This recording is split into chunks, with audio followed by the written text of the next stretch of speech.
Assalomu alaykum hurmatli vatandoshlar va odatdagi yangiliklarimizni boshlaymiz. Boshlashdan oldin katta iltimos, meni ko'rayotgan bo'lsangiz, podpiskani bosinglar. Podpiska bizning kanalimizga rivojlanishiga juda ham yordam beradi. Iltimos, shuni bosib qo'yinglar. Moskva hamda Sankt-Peterburgdagi hamyurtlarimiz diqqatiga. Sizning hujjatlaringizda muammo bormi? Unda bizda yechim bor. Toza registratsiya va uni продление qilish, sertifikat, трудовой договор, MVD pechati bilan, доверенность, notarial tartibda, ININ, SNILS, pasport proverka, перевод pasporta hamda haydovchilik guvohnomalari, kara, traktor pravalarini перевод qilish, shu va boshqa xizmatlar uchun ekrandagi raqamlarga bog'laning. Diqqat, tezkor xabar. Putin bloklashga ruxsat beruvchi qonunni imzoladi. Assalomu alaykum qadrli mehmon, videodan to'liq xabardor bo'lish uchun videoga like va podpiskatsiya tugmalarini bosib qo'ying. Rossiya Federatsiyasi prezidenti Vladimir Putin Rossiya Federal xavfsizlik xizmati talabi bilan aloqador vositalarni bloklashga imkon beruvchi qonunni imzolagan.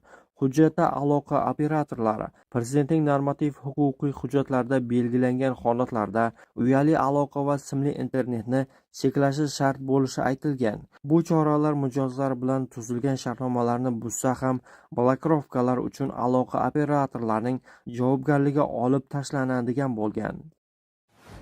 Rossiya Davlat Dumasida migrantlarga ijtimoiy nafaqalarni faqat 20 yil Rossiyada yashaganidan keyin berish taklif qilindi. Bu haqda Sergey Mironov Gazeta.ru nashriga bergan intervyusida ma'lum qildi.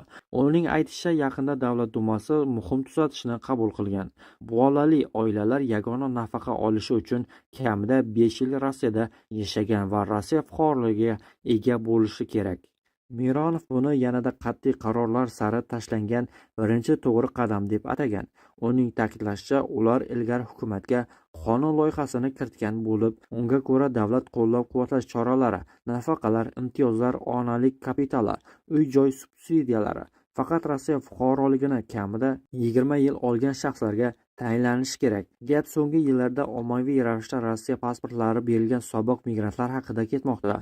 Mironovning fikricha, ular ijtimoiy yordam ham tezroq ravishda berilayotganini, mahalliy aholi manfaatlariga zid holatlarni keltirib chiqarmoqda. Mironov tashabbus ayrim toifalar uchun istisnolarni nazarda tutishini ham aytgan. Ular qatoriga, ya'ni hududlar aholisi, Belarus va Ukraina fuqarolari, vatandoshlarni ko'chirish dasturlari ishtirokchilari hamda maxsus harbiy operatsiya qatnashchilari kiradi. Eslatib o'tamiz, joriy yilning 1-martidan boshlab Rossiyada migrantlarni ishdan bo'shatish uchun asoslar ro'yxati kengaytirish rejalashtirilgandi. Rossiya Federatsiyasi Moliya vazirligi vizasiz mamlakatlardan kelgan mehnat migrantlarining Rossiyada bo'lishi iqtisodiy shartlarni kuchaytiradigan qonun loyihalarini to'plamini tayyorlagan. Hukumat nafaqat migrant o'zi uchun, balki voyaga yetmagan farzandlari uchun ham ishlash huquqini beruvchi patentga pul to'lashga majburligi haqida tashabbusni ko'rib chiqmoqchiligi aytilgan. Taklifga binoan har bir voyaga yetmagan oila a'zosi uchun patent qiymatining 50% miqdorida qo'shimcha to'lov joriy etilishi rejalashtirilmoqda. Patent narxi hududga qarab farqlanib, mamlakat bo'yicha 3,4 mingdan 27,3 ming rublgacha, Moskvada esa taxminan 10 ming rublni tashkil etishi ma'lum qilingan. Agar kimdir sizga yashash uchun ruxsatnoma joy ijaraga bersa va sizni ro'yxatdan o'tkazmasa, u 5 ming rublgacha jarimaga tortilishi mumkin. Bu haqda Omsk viloyati Lubinskiy tumani prokurorining o'rinbosari Dmitriy Makarov xabar bergan. Qonunga ko'ra, agar mulk egasi chet el fuqarosiga joy bersa, u migratsiya organlariga migrantlarning kelishi haqida xabar berish shart. Unga buni qilish uchun 7 kun beriladi. Bajarilmaslik esa chet el fuqarosining Rossiyada bo'lish qoidalarini buzish hisoblanadi. Rossiya Federatsiyasi Ma'muriy qoidabuzarliklar kodeksining 18.9 moddasi 3-qismi. Oddiy mulk egalari esa jarima 5 ming rublgacha bo'lishi mumkin. Mansabdor shaxslar yoki tashkilotlar uchun jarimalar ancha yuqori, 500 ming rublgacha. Migrantlar uy egasi o'z vaqtida ro'yxatdan o'tkazganligini bilib qo'yishni unutmang. Agar siz ro'yxatdan o'tmagan bo'lsangiz, nafaqat uy egasi, balki siz uchun ham muammolar paydo bo'lishi mumkin. Rossiyaning Red Wings aviakompaniyasi Samaradan Urganchga to'g'ridan-to'g'ri parvozlarni yo'lga qo'yadi. Kompaniya xabariga ko'ra, parvozlar 3-apreldan boshlanadi. Qatnovlar har hafta juma kunlari amalga oshiriladi. Uchish vaqti esa taxminan 2 soat 30 daqiqani tashkil etadi. Hodisa Amur viloyati Chemanovskiy tumanida 16 fevral kuni yuz berdi.